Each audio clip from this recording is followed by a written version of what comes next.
스가랴 3장 1절부터 5절까지 한 절씩 교독하겠습니다.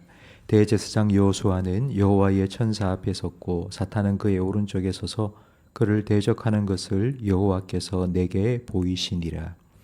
여호와께서 사탄에게 이르시되 사탄아, 여호와께서 너를 책망하노라. 예루살렘을 택한 여호와께서 너를 책망하노라. 이는 불에서 꺼낸 그슬린 나무가 아니냐 하실 때 여호수아가 더러운 옷을 입고 천사 앞에 서 있는지라. 여호와께서 자기 앞에 선 자 명령하사 그 더러운 옷을 벗기라 하시고 또 여호수아에게 이르되 내가 제가 버렸으니 내게 아름다운 옷을 입히리라 하시기로. 함께 읽습니다. 내가 말하되 정결한 관을 그의 머리에 씌우소서 하매 곧 정결한 관을 그 머리에 씌우며 옷을 입히고 여호와의 천사는 곁에 섰더라. 아멘. 재판에 참석해 보신 적 있으십니까? 직접 가보지는 못하셨을지라도 아마 요즘 텔레비전 드라마에서 재판하는 장면을 아마 많이 보실 수가 있을 것입니다. 오늘 본문에는 하늘의 재판이 벌어졌습니다. 하나님은 재판장이십니다. 사탄은 잘못한 것을, 죄를 밝혀내고 그 죄를 고발하는 검사입니다. 이 검사 역할을 하는 사탄의 모습을 잘 보여주는 성경이 욥기입니다. 욥이 하나님 앞에 서서 욥이 그냥 하나님 잘 믿는 줄 아십니까? 하나님께서 복을 많이 주시니까 하나님을 잘 믿는 것 아닙니까? 그러니 하나님께서 욥에게 주신 복을 다 빼앗아가 보십시오. 그러면 반드시 욥이 하나님을 욕하고 저주할 겁니다. 믿음을 버릴 겁니다. 라고 욥을 고발했습니다. 오늘 본문 1절 말씀에 보니 사탄이 대제사장 여호수아를 대적하고 있습니다. 성경에는 여호수아가 여러 사람이 등장합니다. 모세의 뒤를 이어 이스라엘 백성을 이끌고 가나안을 정복한 사람도 여호수아인데 오늘 본문에 나오는 여호수아는 바벨론 70년 포로 생활을 마치고 돌아온 이스라엘 백성 중에서 대제사장으로 섬긴 또 다른 여호수아입니다. 2절 말씀에 보면 이 대제사장 여호수아의 모습이 불에서 꺼낸 그슬린 나무 토막과 같다고 기록되어 있습니다. 불에서 꺼낸 그슬린 나무는 바벨론 포로 생활을 마치고 겨우 목숨만 부지하여 돌아온 비참한 모습이라는 뜻입니다. 그리고 3절에 보니 더러운 옷을 입고 있습니다. 대제사장은 하나님 앞에 서서 이스라엘 백성을 위하여 하나님께 간구하는 사람인데, 그런데 거룩하신 하나님 앞에서 더러운 옷을 입고 있습니다. 이렇게 비참하고 더러운 모습으로 사탄의 공격까지 받고 있는 이 대제사장 여호수아는 이스라엘 백성 전체를 대표하는 사람일 뿐만 아니라 오늘날 저와 여러분을 대변하는 사람입니다. 우리도 일주일 동안 세상을 살다 보면 알게 모르게 더럽고 추한 것들이 우리에게 묻습니다. 주일날 예배를 드리며 깨끗한 옷으로 갈아입고 한 주간을 시작하는데 하루 이틀 살다 보면 여기저기에 더러운 것이 튀고 묻어서 우리도 비참해집니다. 때로는 믿음을 지키다가 사람들로부터 손가락질을 당하고 욕도 먹습니다. 이런 모습으로 우리가 다시 돌아가야 할 곳은 하나님 앞입니다. 탕자가 모든 재산을 탕진하고 굶주릴 때에 다시 돌아갈 곳 딱 하나밖에 생각나지 않았죠. 아버지 집으로 나는 갈 수밖에 없다 했던 것처럼 우리 성도들도 다시 돌아와야 할 곳이 바로 이 자리입니다. 우리가 진흙탕 같은 세상을 통과하느라 만신창이가 되었다 할지라도 하나님 앞에 우리가 다시 나아가야 하는데, 그렇게 우리가 하나님 앞에 나아갈 때에 사탄이 우리를 막아섭니다. 그리고 우리를 대적하고 정죄합니다. 야, 네 그런 꼴로 어디 가려고 하는데 하나님이 네 같은 거 받아주시겠니? 나는 네가 어제 무슨 짓을 했는지 다 알고 있어. 하나님이 네 기도 들어주실 것 같아? 아니야. 당장 나가. 라고 사탄은 계속하여 우리를 정죄합니다. 그때 재판장이신 하나님께서 말씀하십니다. 2절 말씀에 보니 여호와께서 사탄에게 이르시되 사탄아 여호와께서 너를 책망하노라. 하나님께서 우리 성도들을 대적하고 하나님 앞에서 쫓아내려고 하는 사탄을 혼내십니다. 왜 하나님께서 사탄을 책망하실까요? 그 이유가 2절 하반절 말씀에 나옵니다. 예루살렘을 택한 여호와께서 너를 책망하노라. 이 백성을 택한 것은 나다. 내가 이들을 택했다. 그리고 내가 이들을 내 앞으로 불렀다. 불에 거슬린 나무 토막 같든지 더러운 옷을 입었든지 네가 무슨 상관이냐. 내가 택하여 내가 불렀는데 너는 딴지 걸지 말고 태클 걸지 마라. 이렇게 하나님께서 사탄을 책망하셨습니다. 요즘도 이 사탄과 같은 역할을 하는 사람들이 참 많이 있는 것 같습니다.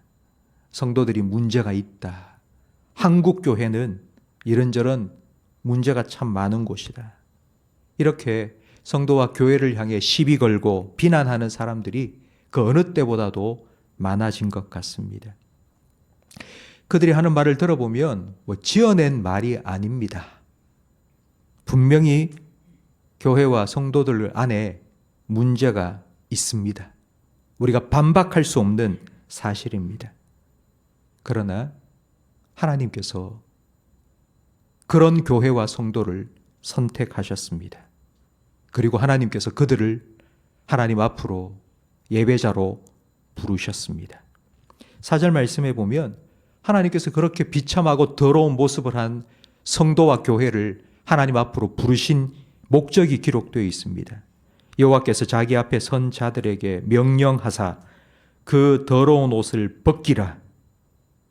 내가 내 죄악을 제거하여 버렸으니 내게 아름다운 옷을 입히리라. 더러운 옷을 때 묻은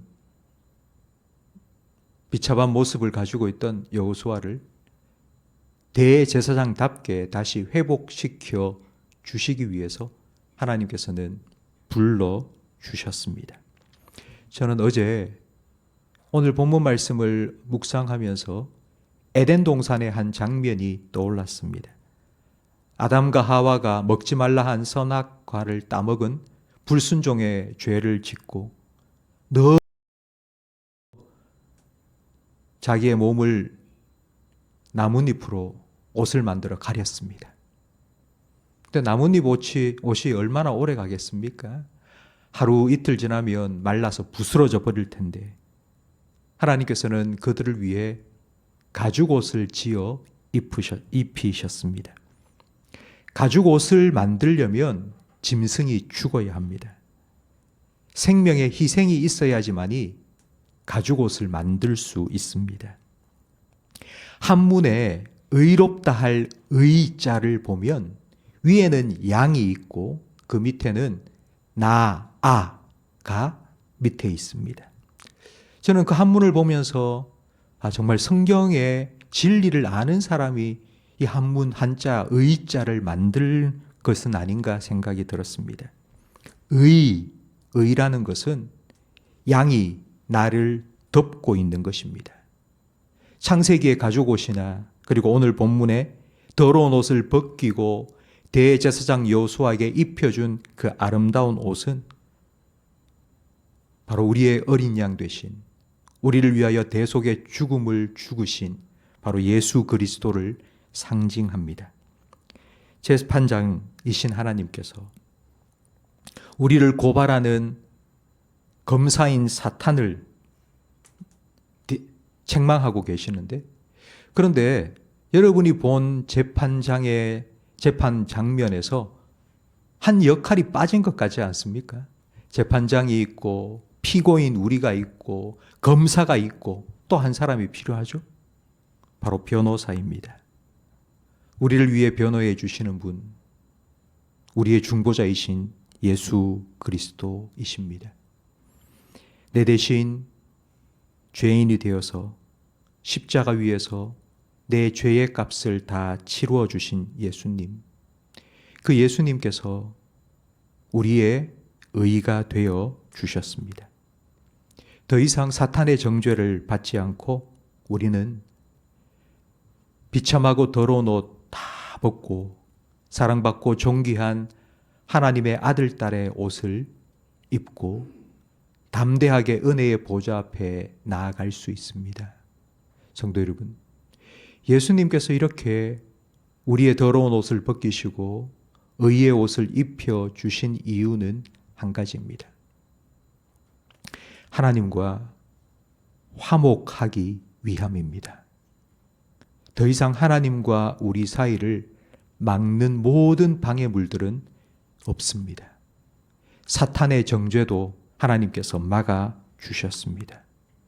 그러니 성도 여러분, 하나님 안에서 하나님과 함께 화목을 누리시기 바랍니다. 오늘 하루 하나님 안에서 하나님의 자녀다운 그런 삶을 살아가시기 바랍니다. 뭘 순종을 많이 해라 그런 뜻이 결코 아니고요. 어린 아이가 엄마 품에 안겨서 그냥 누린 것처럼 오늘 하루 하나님께서 나의 아버지가 되신다는 사실을 기억하시고 그 하나님 안에서 참된 샬롬을, 평안을 맛보고 누리시는 저와 우리 모든 성도님들이 되시기를 예수님의 이름으로 축복합니다. 기도하겠습니다. 하나님 아버지, 아담의 나뭇잎 옷을 벗기시고 가죽 옷을 입혀주시며 대제사장 여호수아의 더러운 옷을 벗기시고 아름다운 옷을 입혀주시고 탕자의 더러운 옷을 벗기시고 깨끗한 옷으로 갈아입혀 주신 것처럼 우리에게도 죄인의 옷을 벗기시고 의의 옷으로 갈아입혀 주시니 감사합니다.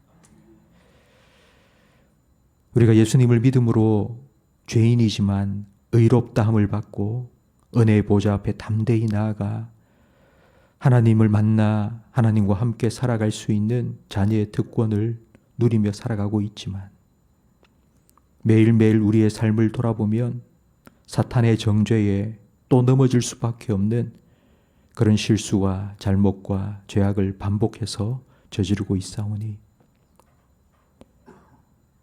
오늘 우리에게 주신 이 말씀처럼 다시 한번 십자가의 구원의 은혜를 기억하며 그 은혜를 의지하여 담대하게 하나님 앞에 나아가 하나님과 화목을 누리며 자녀의 복을 누리며 살아갈 수 있도록 도와주시옵소서. 예수님 이름으로 기도합니다. 아멘.